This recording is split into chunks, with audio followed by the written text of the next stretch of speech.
નમસ્કાર દર્શક મિત્રો, આપ જોઈ રહ્યા છો કેબીસી ન્યૂઝ। હવે જોઈએ અગત્યના સમાચાર। આજ રોજ કરબલાના મહાન શહીદ હઝરત ઇમામ હુસૈન અલી સલામની યાદમાં છાશનું વિતરણ કરવામાં આવ્યું હતું। કેબીસી ન્યૂઝ મારફત વિગતવાર સમાચાર જણાવીએ કે ભાવનગર ગંગાચરિયા તળાવના ભરચક વિસ્તારમાં ભાવનગરની ધર્મપ્રેમી જનતાની સેવામાં ખોજા શિયા મુસ્લિમ યુવાઓ દ્વારા કરબલાના મહાન શહીદ અને પ્યાસા ઇમામે હુસૈનની યાદમાં ઠંડી મસાલેદાર છાશનું ફ્રીમાં વિતરણ કરવામાં આવ્યું હતું।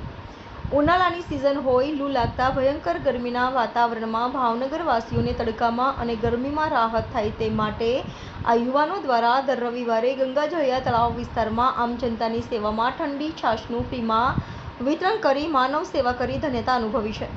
ખોજા શિયા મુસ્લિમ દાતા તરફથી ઠંડી છાશનો બંદોબસ્ત કરી આપવામાં આવેલો હતો અને સમાજના સેવાભાવી યુવાનોએ ભાવનગરના ગંગાજળિયા તળાવના રાહદારીઓથી ભરચક વિસ્તારમાં બપોરના ખરા તડકામાં પણ ઠંડી છાશનું વિતરણ કરે છે અને રાહદારીઓને હોશે હોશે ઠંડી છાશ પીવડાવે છે।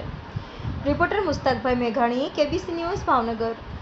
દર્શક મિત્રો, તમારી આસપાસ બની રહેલી અવનવી ઘટનાઓ વિશે જાણવા માટે કેબીસી ન્યૂઝને લાઇક કરો, શેર કરો, સબસ્ક્રાઇબ કરો અને બેલ આઇકન પ્રેસ કરો, જેથી આપને નોટિફિકેશન્સ મળતી રહે।